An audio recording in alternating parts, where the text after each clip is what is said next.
Well, it's my privilege to welcome Gareth Higgs once again to bring us today's breakfast bite. Hi, Gareth. How you doing? Hi, Nathan. I'm really good, thanks. How are you? I'm great. Thank you. It's great to see you once again. And are you ready to bring us today's breakfast bite then? I am. Thanks very much indeed. So, I wonder if you can think back to the coronation of the king, not yet a year ago, but it feels a long time ago. And at that ceremony, it's all rich with symbolism and great robes and swords and finery and great singing. And one of the first gifts that the new king is given by the moderator of the Church of Scotland, and he presented the king with a gift, and it was a gift of a Bible.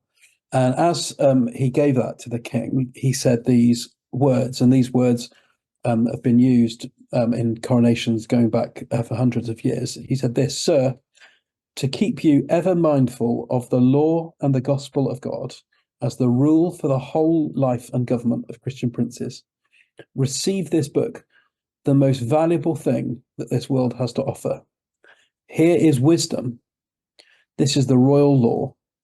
These are the lively oracles of God." And it just got me thinking, particularly that closing phrase: "Here is wisdom. It's the royal law. These are the lively oracles of God." That actually, in the world in which we live, so many of us, so much of the time, are in need of wisdom.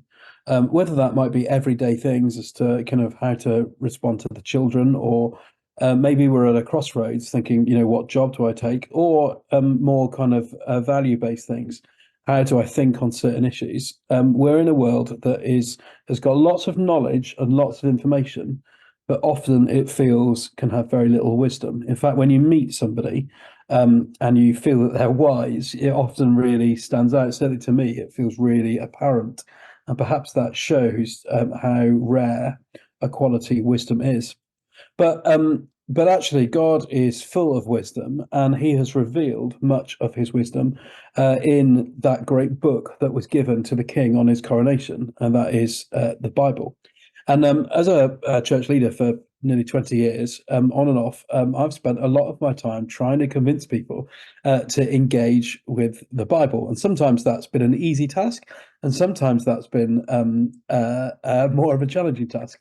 But I just want to challenge each of us today, really. We'll all, perhaps people listening here, will have a different relationship to the Bible, well, we all have a different relationship to the Bible. So for some of us, we might have a passing knowledge of it. For others of us listening, it might be something that's deeply precious. It might be, as the moderator said, that one of the most valuable things that this world affords. We all kind of perhaps have a different relationship. But I want to encourage people to begin to engage with the Bible and to try and deepen that engagement, whatever it might be. To maybe if you read a little bit occasionally, maybe try and step that up a bit more. Maybe if you're somebody that just reads it, maybe there are some other ways, like listening to a meditation or listening to a podcast that explains kind of different parts of it. If you're really creative, my wife has got a Bible where she draws pictures all over different verses, and that helps the kind of creative side of her brain to engage with different texts. I knew somebody once, years ago, in one of my congregations who was not academic in any way. I'm not sure he could even read, but he was incredibly handy, and he would make models, and he was spend all of his life making things and creating things. Incredibly talented man. And I challenged once in a throwaway line from a talk. If you're practical, you could even make something from the Bible. And he, out of matchsticks, made a replica model of the temple because he just somehow where he could engage with the Bible. These are silly kind of things. Maybe that's an extreme, but this is the source of God's wisdom for life. And the more we read it, the more we engage with the mind of Christ, the mind of God, and the more we gain wisdom for everyday life that informs our values. I think that reading the Bible is good for you. It's a bit like eating vegetables or taking multivitamin tablets. It will actually have a benefit. It will bring blessing and grace, and lead you into greater wisdom for life. So I'd encourage you to draw deep on this great source of wisdom, which is found in the scriptures, a God-breathed book for all of us. Mm. Thanks so much, Gareth. That's really true, isn't it? The Bible is full of wisdom if we'd only take the time to read it sometimes. Yeah, that's right. That's right. In all sorts of crazy ways.